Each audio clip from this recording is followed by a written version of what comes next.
Hello बच्चों, let's see this question and here this question say what led to tension between the Dutch speaking and French speaking communities in Belgium during the 1950s and 1960।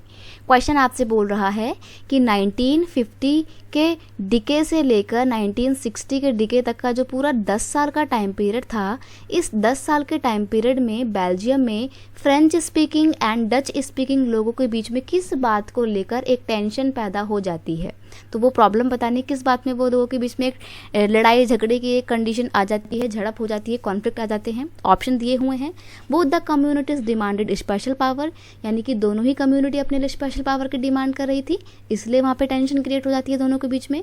या फिर next है, the minority French speaking community was richer and more powerful than the majority Dutch speaking community. Mean ये बोल रहा है कि जो minority French speaking people थे वो ज़्यादा अमीर होते हैं, ज़्यादा पावरफुल होते हैं as compare to majority Dutch language बोलने वाले लोगों के कंपैरिजन में। तो इस बात को लेकर दोनों के बीच में जो है बड़ी वो हो जाती है, झगड़ा हो जाता है कि हम मेजॉरिटी में हैं और फिर भी हमको पावर नहीं मिली हुई है, इसको लेकर दिक्कत हो जाती है। या फिर the majority Dutch speaking community was richer and more powerful than the minority French speaking community, यानी कि जो मेजॉरिटी में डच लोग बोलने वाले लोग थे वो ज़्यादा अमीर हो जाते हैं और माइनॉरिटी फ्रेंच स्पीकिंग लोग ज़्यादा पावरफुल नहीं होते हैं, इस बात को लेकर दोनों के बीच में झगड़ा था।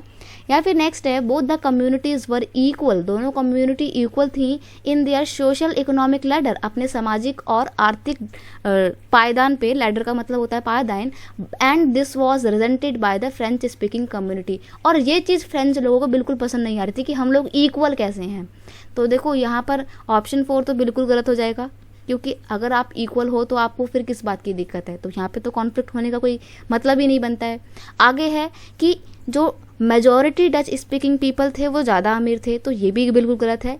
आप जानेंगे, आपने पढ़ा होगा यहाँ पे इस चैप्टर में कि जो डच लैंग्वेज बोलने वाले लोग थे वो मेजॉरिटी में तो थे लेकिन वो पावरफुल नहीं थे, वो ज़्यादा अमीर नहीं थे।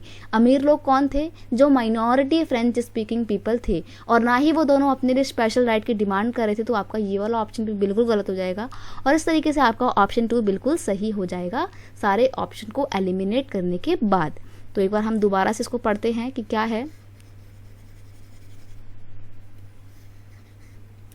यहाँ पर ये ऑप्शन ने क्या बोला था? इस ऑप्शन ने बोला था कि जो माइनॉरिटी फ्रेंच लैंग्वेज बोलने वाली कम्युनिटी थी वो ज़्यादा अमीर थी, वो ज़्यादा पावरफुल थी, किसके कंपैरिजन में? Then the majority Dutch speaking people. और ये बात डच लोगों को पसंद नहीं आ रही थी कि हमसे तो कम है वो संख्या में और फिर भी हमसे ज़्यादा पावरफुल हैं, और इसी बात को लेकर दोनों के बीच में ठनाठनी हो जाती है। ठनाठनी मतलब दोनों के बीच में एक कॉन्फ्लिक्ट स्टार्ट हो जाता है।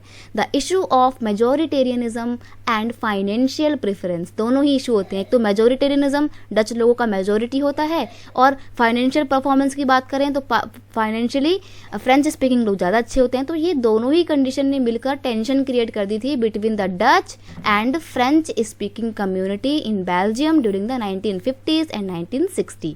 तो यहाँ पे ऑप्शन 2 बिल्कुल सही रीज़न है उन दोनों के बीच में टेंशन क्रिएट होने का। I hope you understand it well. Best of luck.